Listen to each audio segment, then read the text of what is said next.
This chart came out about 2 weeks ago, and The Economist ranks the Philippines number 6 out of 66. So we are in the top 10% in the world in economic resiliency. So we are also the best in Southeast Asia in terms of financial strength. The assessment shows that the country continues to enjoy the confidence of the international community, which go a long way in boosting our recovery efforts. The President's conservative economic policies and pursuit of economic reform, such as tax reform, have kept the country's financial position strong because we have strengthened our revenue flows from trade, followed by the sin tax adjustments. We have been able to slowly bring down our debt to 39.6% of GDP. This used to be 70%, so we are less than 40% already. This approach of saving for rainy day has given us ample fiscal space to borrow money for programs to defeat the COVID-19 and revive the economy. We achieved the credit rating of BBB+, the highest in our country's history, which signals that the world thinks that we are a very worthy borrower. The credibility allows us to borrow more cheaply and from a broader range of sources. Rice tariffication has also continued to keep inflation low and stable. Inflation in April further eased to 2.2%, well within the low end of our target of 2 to 4%.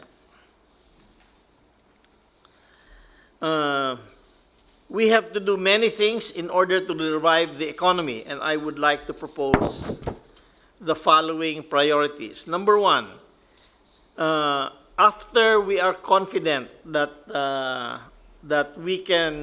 we are in control of the death rate and infection, we should restart and accelerate the Build program, subject to compliance of minimum health standards. The infrastructure remains to be the best driver of economic growth because it has the best multiplier effects in terms of employment and shared prosperity. We should also hire contact tracers in mass to boost our efforts to stop transmission and defeat COVID-19 while providing jobs.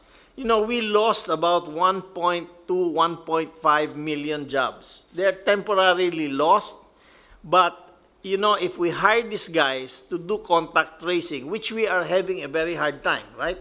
Doing the contact tracing, I think we can provide good jobs to people because sometimes it takes one contact tracer one whole day to do contact tracing for one case. So we need to hire enough contact tracers to match the numbers we expect that will come with more testing. To attract investors who want to relocate from other countries and in search of resilient, high-growth potential economies like the Philippines, this will involve the urgent passage of CITIRA or Package 2 of the Comprehensive Tax Reform Program, which we now propose to include flexible tax and non-tax incentives so we can target specific companies that we want to invest here. The bill has been with the Senate for a few months. We would like to ask for your support so that Congress can pass this before June 3. Number 4, we have to stimulate the consumer demand. We must promote manufacturing of products that have strong and inelastic demand, such as those as food production. Inelastic demand means that you will buy it regardless of what your income is or what the price of the good is. And that is food, number 1. You have to eat food. So we must push food production and food logistics. We must be able to get the food here cheap.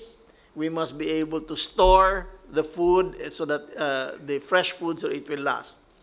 We would also like to support the whole value chain for the food products, including food markets for efficient distribution, similar to fruit and vegetable markets established many years ago in Japan.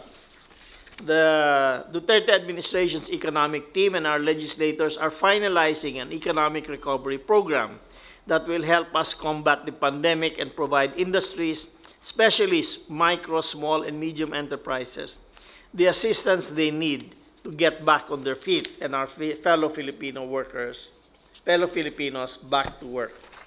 So, Mr. President, our real problem is that the people are not buying things. So we must, because their incomes have gone down, so we must provide them the means of buying things. Because if they don't buy things, it's useless to help the companies. So we have to stimulate demand, and that's through build, and push food production. Thank you, Sunny. Now, I'd like to hear from the DOH. You have something to say here? Sir? Yes, sir. But I understand that the presentation of Secretary Galvez, the chief implementer, on the proposed general concept on for ECQ transition, and then my presentation comes next. General Galvez then.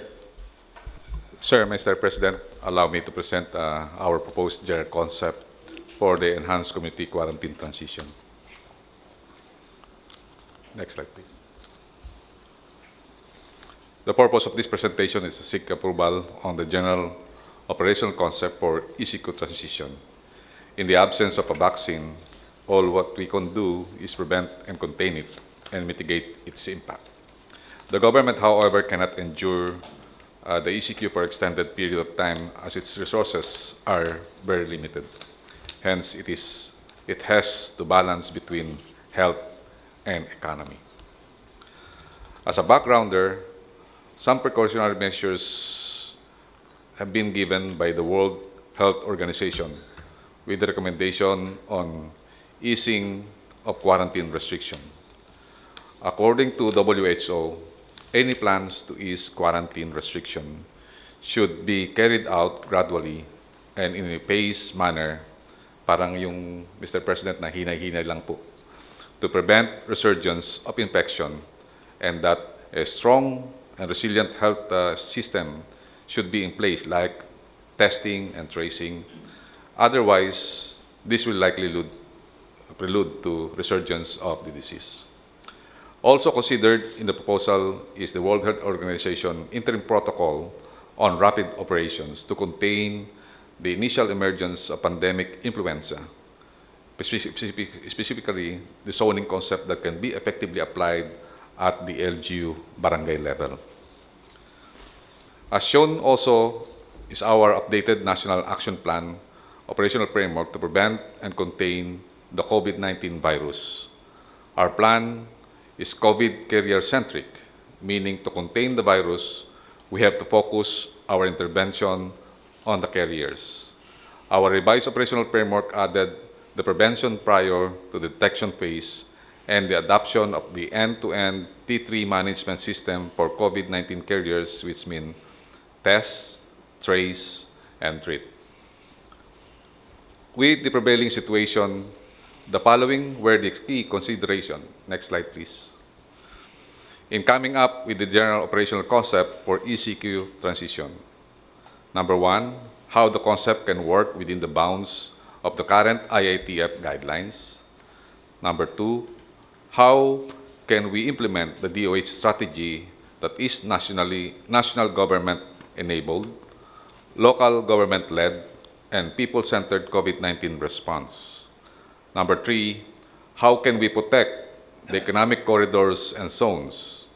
Number four, how can we protect and sustain the gains of the current ECQ that we imposed since March 16?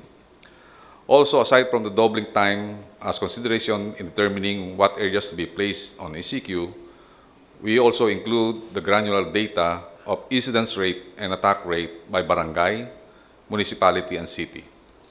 We have also considered how can the government better address the influx of the returning overseas Filipinos and the transport of locally stranded individuals. For the information of the President, sir, we have more or less more than 20,000 OFWs stranded in Metro Manila.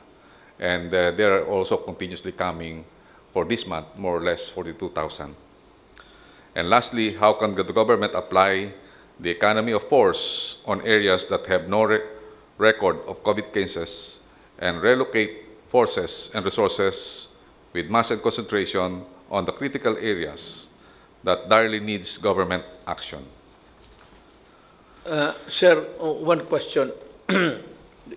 Itong opening limited movement which we allow the public to maybe enjoy the freedom of movement, kailangan ho natin itong maintindihan ng lahat.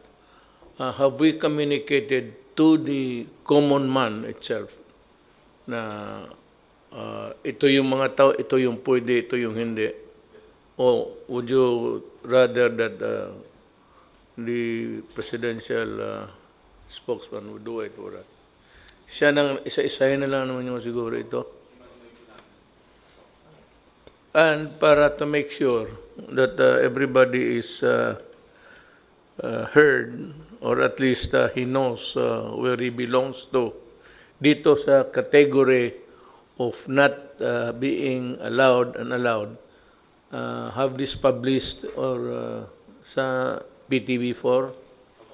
So ilagay lahat doon kung sino. Then of course with your verbal narration, okay na. Mr. President, kompleto po ang DOH ng lahat po ng communications materials, lahat po ng mga advisories, and the chairman of the National Task Force Task Group on Strategic Communications is none other than your spokesperson, si Secretary Harry Roque. So we will make sure that all of these materials are submitted to him for cascading to the general public, Yes, Mr. it's President. very important that the common tao demand himself, who is concerned with about his livelihood, must understand that he is at present not allowed, at yung iba allowed. So it must appear to him very clear that ito sila, he belongs to this category, and why he is allowed to work.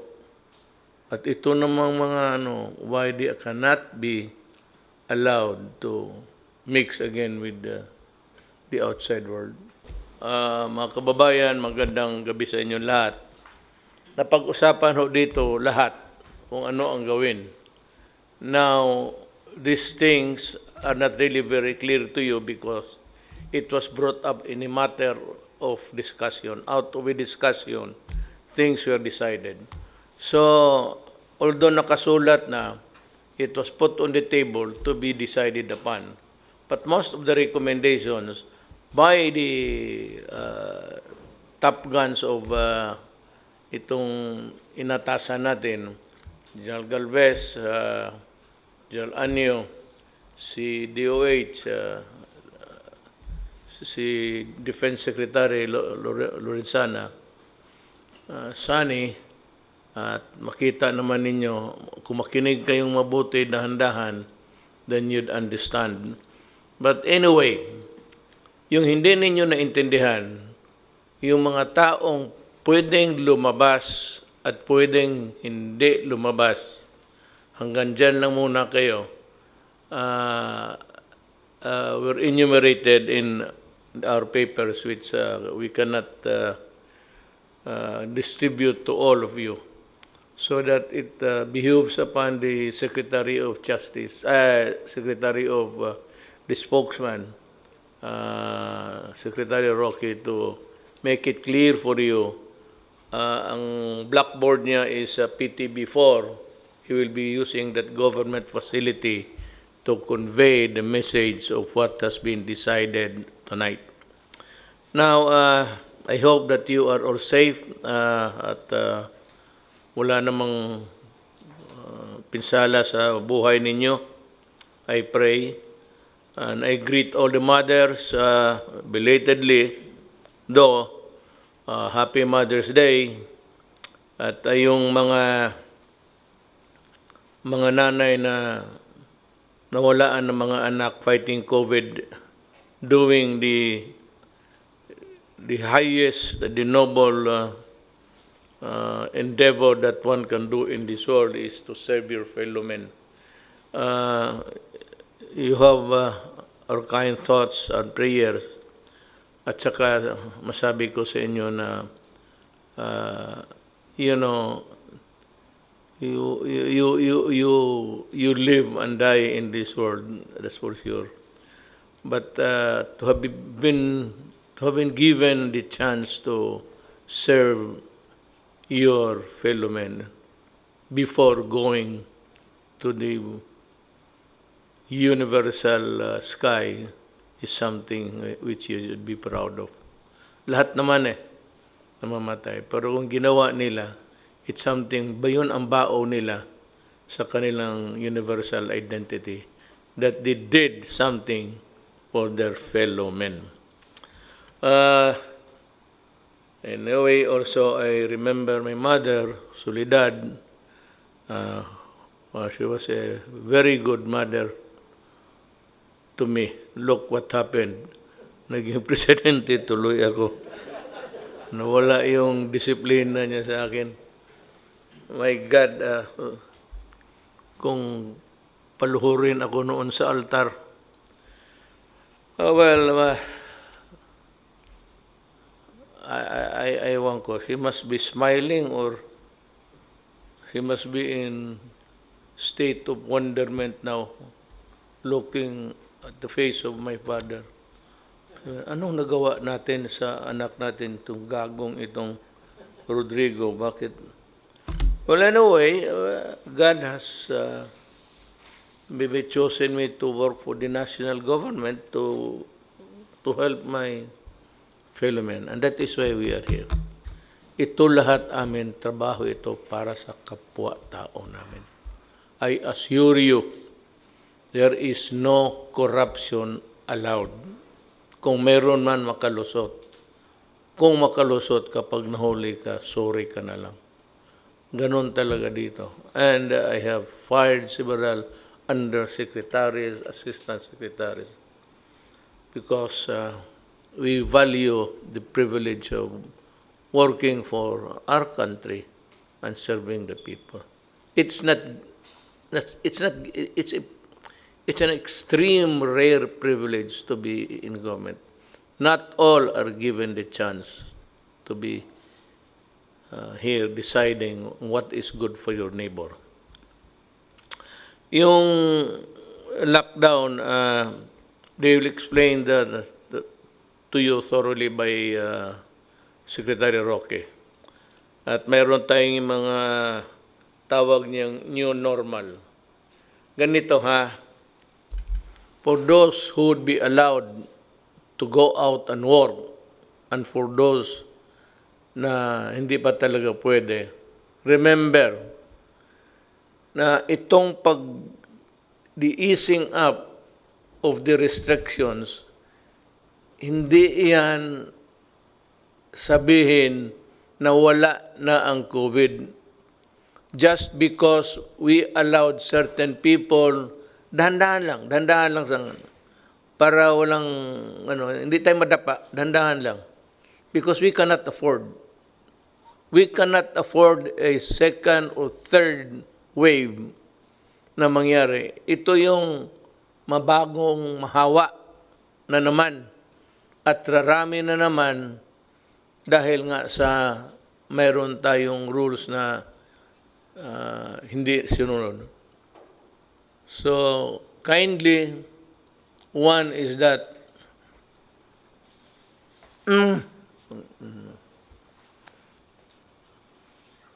do not go out of your house without a mask.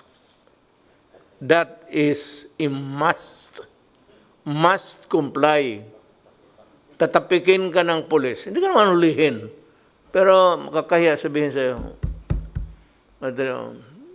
tumabi ka muna. Wala kang mask. Where's your mask? Kung wala kang mask, you in danger na ipapasubo mo yung kaharap mo. Hindi ikaw. Kung gusto mo mamatay, okay lang. Pero yung kaharap mo, hindi pa niya panahon. Tapos mamatay lang sa just because you do not want to comply. Kaya ako nag-comply ngayon lang. Kasi then the social distancing. Ito yung new life. Until such time na meron ng vaccine. Meron mga medisina but not vaccine. So, ganun yun.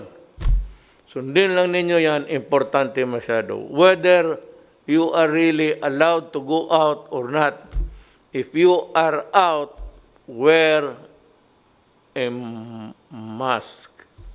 It is a must also. Kailangan. Ha? Ngayon, kung wala ka naman talagang gawin, COVID is very lethal. Huwag ka talagang magsugal dyan sa COVID kasi pag tinamaan ka, it can go either way. Punta ka sa punerarya o matulog ka sa bahay ninyo. Matulog ka sa punerarya, hindi ka nagigising. Kunin ka na doon para sunugin.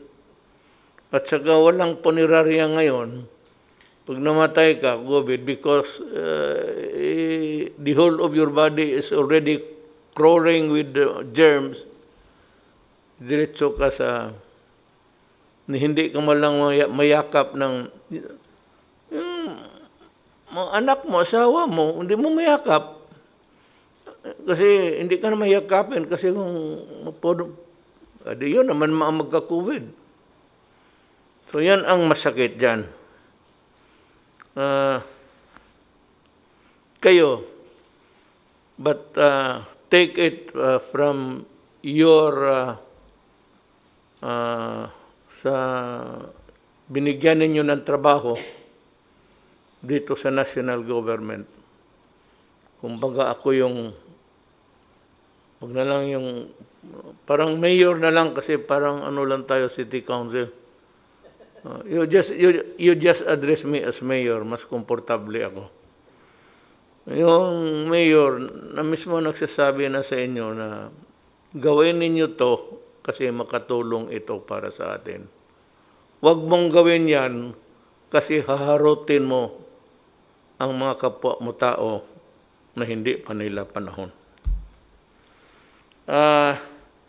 May mga lugar na will remain sa lockdown, may contagion, maraming rate of infection, may magpasok ng gano'n tapos tignan nila ng mga doktor, mga health authority, tignan nila ang rate of hawa.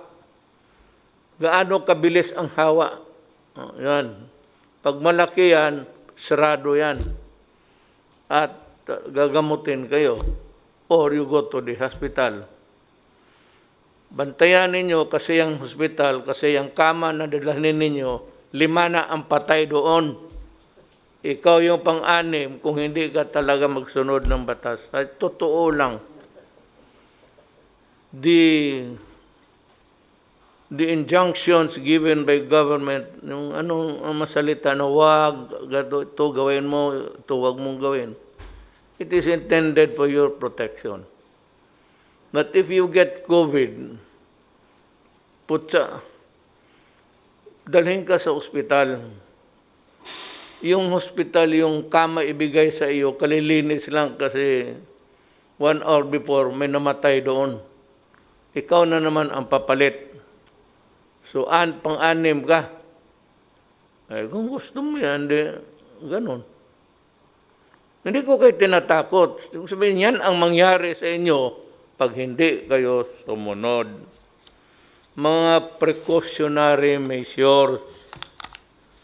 Yan. Simple mo lang ang hinihingi ng gobyerno. Kung wala ka mang negosyo, lalo na yung mga anak ninyo, walang klase, Wala, hindi pa ako nagka-announce ng ano. I do not believe in that sa June. We have to decide by yung task force. It cannot be. Wala pang klase. Kayong mga estudyante, makinig kayo.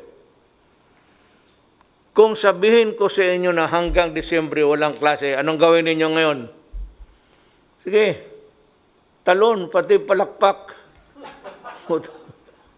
Hanggang Disyembre, walang klase. Ay po, tatapos sabihin naman ng mga tao, gago itong Duterte na ito, hindi niya kaya yung COVID. Umalis ka na dyan. Again, Secretary Doki will also go on air together with Secretary Roque. Doki Roque. Yeah, baka magkamali ka. Doki is the, Roque is the, okay, pero okay. Kasi kung alam mo bakit ganoon sila? Kasi lahat ng mga tanong mga mga bright yan. Yan talaga ang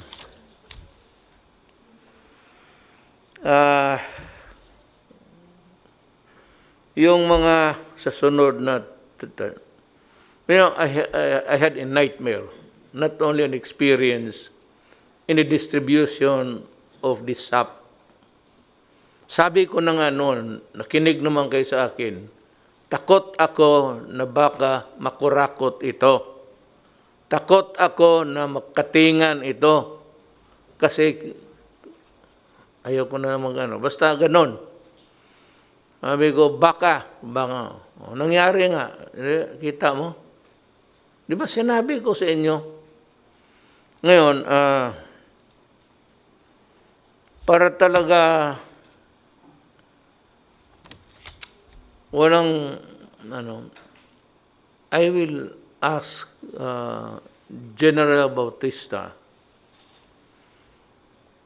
to use solely ang kanilang full charge sa DSWD. Alam ko walang tao. Ang order ko sa kanya, kanina nung nag-meeting kami, na he will request na kapwa niya sundalo noon, retired na. That's why he's with the cabinet. Na magpatulong siya sa armed forces pag-distribute ng pera. I have nothing against male sa mga lalaki. Wala akong ang sinasabi ko lang, mas matyaga itong mga babae, lalo na kung isipin nila na ito kailangan ng mga pamilya, mga bata, para pagkain. The empathy, yung ng puso ng babae ang gusto ko. Kaya, sa mga babae na membro, maybe you will be commissioned to do that. But I have also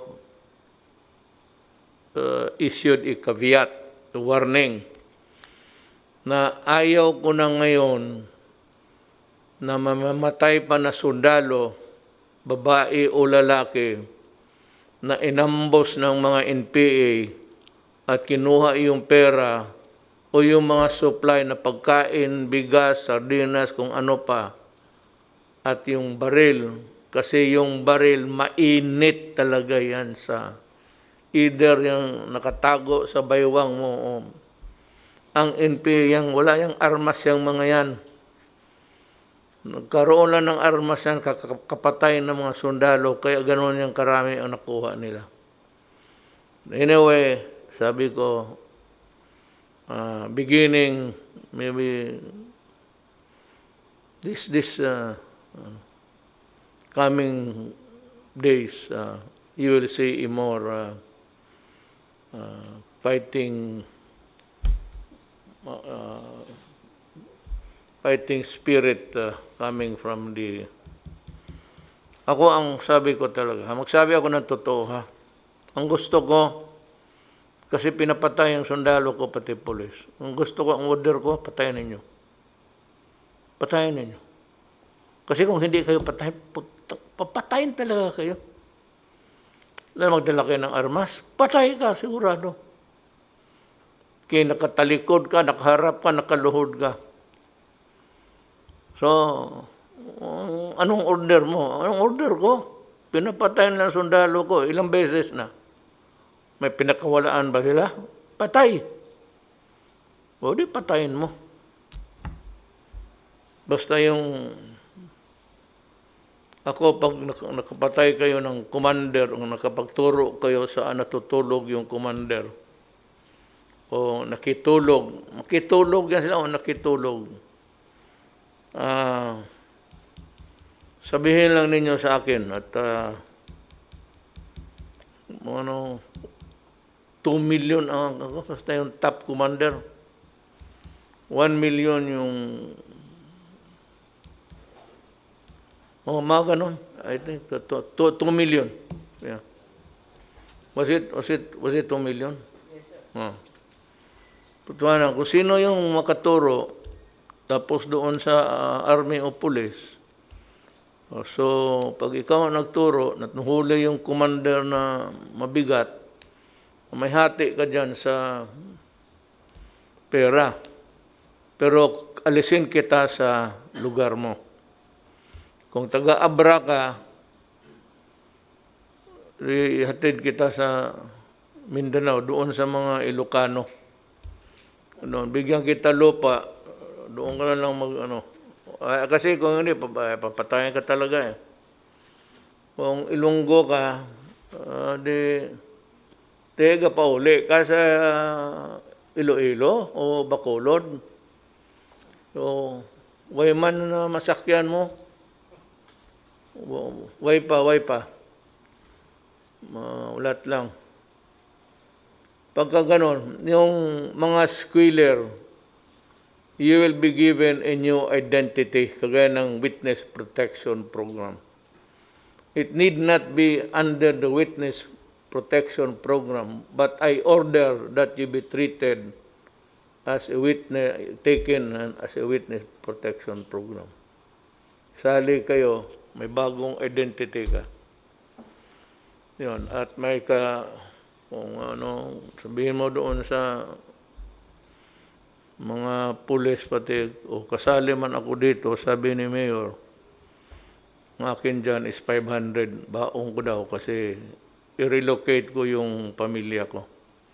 I will give you lunch. Marami pang, itong mga putris na NPA na ito. Marami pang lupa. Hindi tayo magpatayan ng land reform. Sige ako land reform, bigayan ako ng lupa. Maraming lupa pa, hindi na kailangan pa tayo magpatayan pa tayo dyan sa land reform na yan. O basta matinong usapan. Sekreto lang si kanino mo ipasa. Sa governor o sa mayor, pero wag mong sabihin, sa military mo lang sabihin, kaya baka yung gobernador na yan, NPA rin. Yan ang mahirap.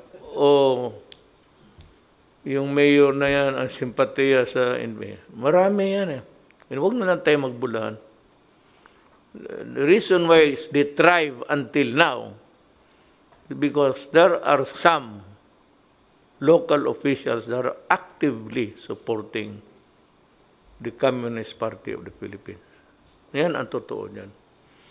Sabihin mo lang na pag nalaman ko, di mga DILG yan, director, DILG, nasa kay General Anyo, o sa DSWD, kay General Bautista, o kay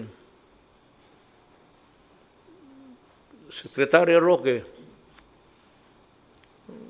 baski sino ang basta sa cabinet, o sino taga-gobyerno, sabihin mo lang. Kung malaki mo, sabihin mo, malaki ito, sir. O di, dalhin nyo sa akin. Kay Bong. Ito magprangka ako nung mayor ako. Kasi alam ito ng mga sundalo. Kaya yung mga sundalo noon nagdududa sa akin. nung mayor ako. Ano ba ang laro ni Duterte?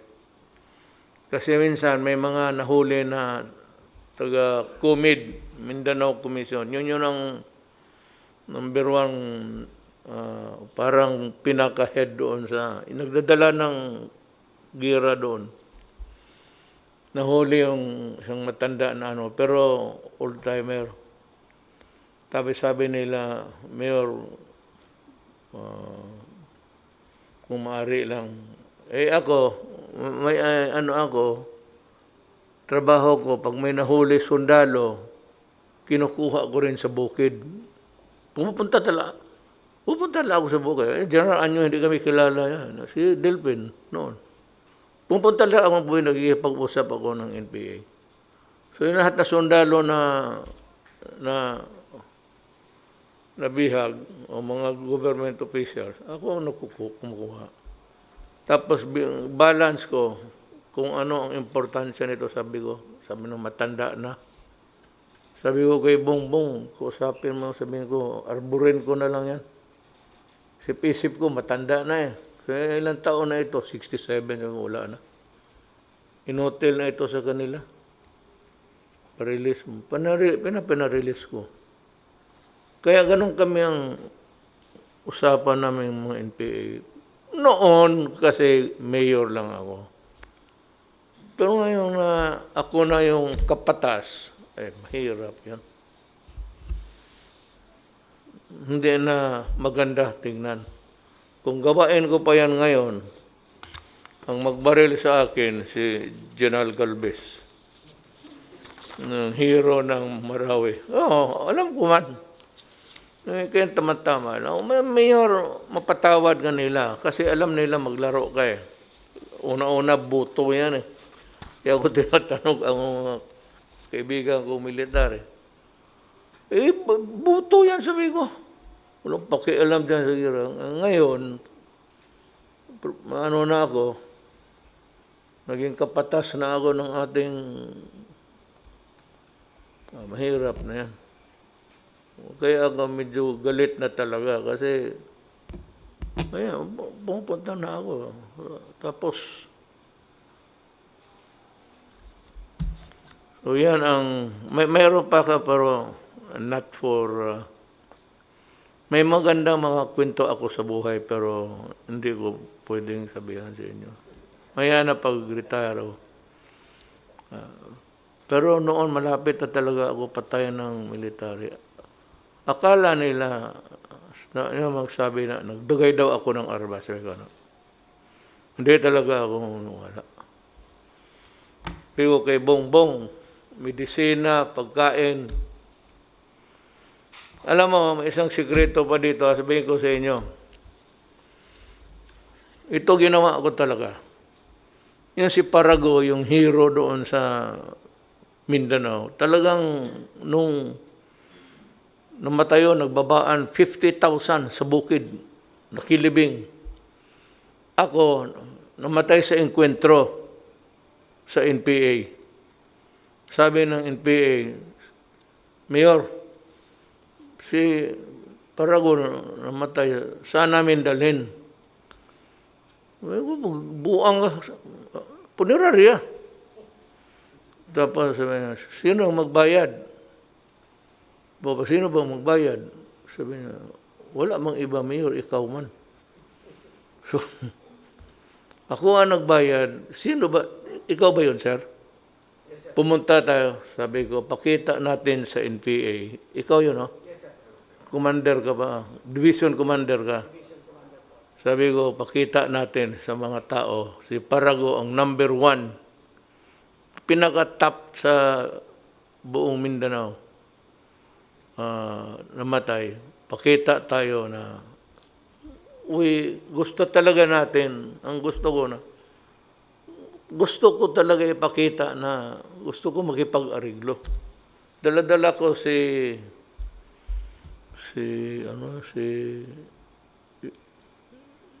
yung sino?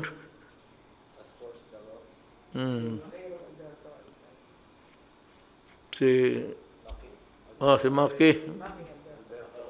Alberto, pati si John, sabi ko, sumama kayo sa amin. Medyo na pa sila, ha? Pero hindi, arigluhin lang na dito, tugiran ito, magkaubusan tayo.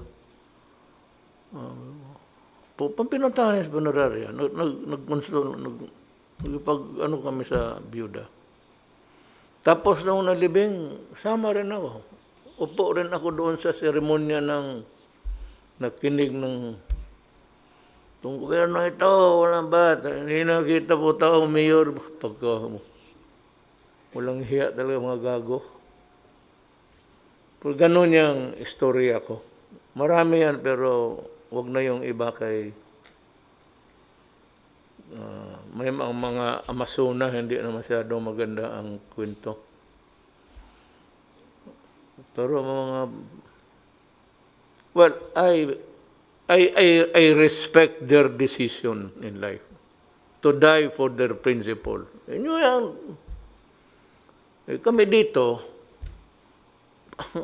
also, like you, we are at disposal of our destiny.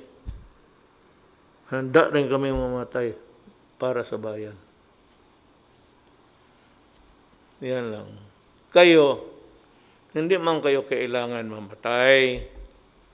Sundin mo lang ang patakaran ng gobyerno at mabuhay kayo.